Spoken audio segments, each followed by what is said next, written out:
Shalom, salam jumpa kembali dengan Kristen Awam. Kristen Awam adalah channel yang berisikan konten-konten terkait dengan pembelaan iman Kristen maupun juga pembelajaran terkait dengan iman Kristen itu sendiri.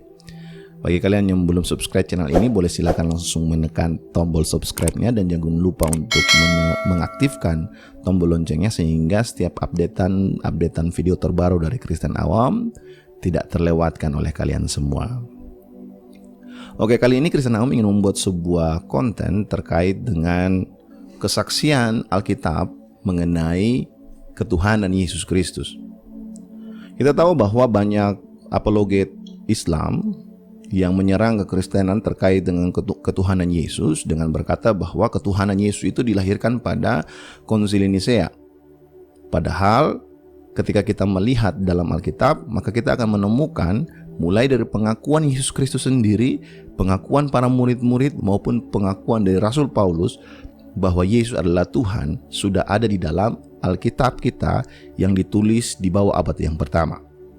Untuk itu, langsung saja kita lihat bahwa Yesus Kristus adalah Tuhan menurut pengakuan Yesus sendiri. Di dalam Yohanes pasal yang ke-10 ayat 29 sampai ayat yang ke-30 berkata begini. Bapakku yang memberikan mereka kepadaku lebih besar daripada siapapun, dan seorang pun tidak dapat merebut mereka dari tangan Bapa. Aku dan Bapa adalah satu. Jadi ini adalah pengakuan Yesus Kristus mengenai keberadaannya bahwa Dia adalah Allah, Dia adalah Tuhan, Dia dan Bapa adalah satu.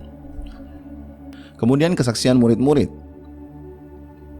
bahwa Yesus adalah Allah. Yang pertama dari Rasul Petrus.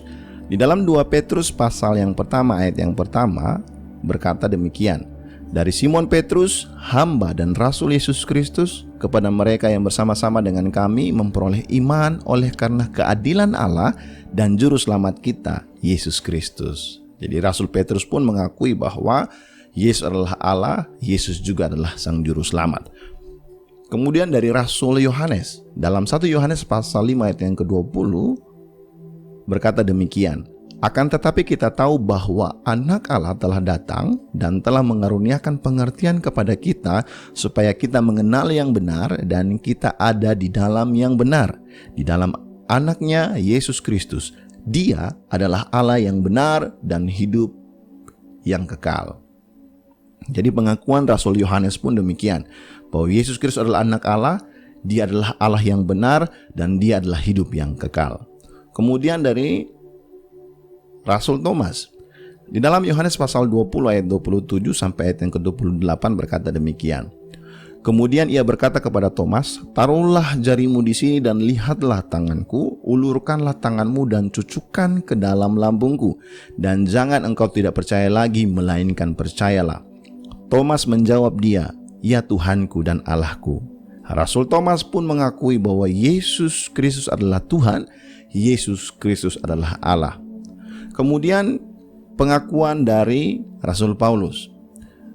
Di dalam surat Rasul Paulus kepada jemaat di Roma dan di jemaat di Filipi, Rasul Paulus jelas menyatakan atau mengakui atau mengajarkan mengenai ketuhanan Yesus Kristus kepada mereka. Di dalam Roma pasal 9 ayat yang kelima berkata demikian. Mereka adalah keturunan bapa-bapa leluhur yang menurunkan Mesias dalam keadaannya sebagai manusia yang ada di atas segala sesuatu. Ia adalah Allah yang harus dipuji sampai selama-lamanya. Amin. Kemudian Filipi pasal yang kedua ayat yang kelima sampai ayat yang ke-8 berkata demikian. Hendaklah kamu dalam hidupmu bersama menaruh pikiran dan perasaan yang terdapat juga dalam Kristus Yesus, yang walaupun dalam rupa Allah tidak menganggap kesetaraan dengan Allah itu sebagai milik yang harus dipertahankan, melainkan telah mengosongkan dirinya sendiri dan mengambil rupa seorang hamba dan menjadi sama dengan manusia. Dan dalam keadaan sebagai manusia, ia telah merendahkan dirinya dan taat sampai mati, bahkan sampai mati di kayu salib.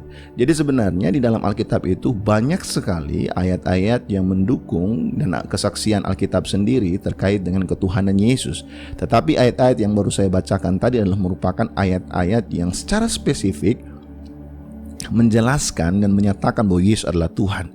melalui dari pengakuan Tuhan Yesus sendiri di dalam Yohanes pasal 10 ayat yang ke-29 sampai ayat yang ke-30, sampai kepada kesaksian-kesaksian para murid, yaitu mulai dari Rasul Petrus di dalam 2 Petrus yang pertama ayat yang pertama, kemudian dari pengakuannya Rasul Yohanes di dalam 1 Yohanes pasal 5 ayat yang ke-20, sampai kepada pengakuan dari Rasul Thomas dalam Yohanes pasal 20 sampai ayat 27 sampai ayat yang ke-28. Kemudian pengakuan dari Rasul Paulus sendiri di dalam surat-surat yang dia tuliskan, khususnya di dalam surat Roma, yaitu di dalam Roma pasal 9 ayat yang ke-5, dan juga di dalam surat Filipi, yaitu di dalam surat Filipi pasal yang kedua ayat yang ke-5 sampai ayatnya yang ke-8. Jadi semua tuduhan terkait dengan ketuhanan Yesus itu didapatkan ketika gereja mengangkatnya sebagai Tuhan di dalam Konsili Nisea merupakan tuduhan yang serampangan gitu ya. Jadi kita percaya bahwa Yesus adalah Tuhan bukan datang dari pengakuan dari Nisea, tetapi dari kesaksian Alkitab itu sendiri yang ditulis sebelum abad pertama, melalui dari pengakuan Tuhan Yesus sendiri, pengakuan para murid, dan juga pengakuan Rasul Paulus. Jadi semoga video ini, konten ini bisa menjadi berkat bagi saudara. Jadi kalau seandainya ada orang-orang yang di luar kekristenan menuduh atau menyerang kekristenan terkait dengan ketuhanan Yesus Kristus, maka teman-teman bisa menjadikan ayat-ayat ini sebagai dasar bagi kita untuk menjelaskan kepada mereka atau mengcounter tuduhan mereka. Oke, semoga video ini bisa menjadi berkat bagi kita semua, dan Tuhan Yesus memberkati.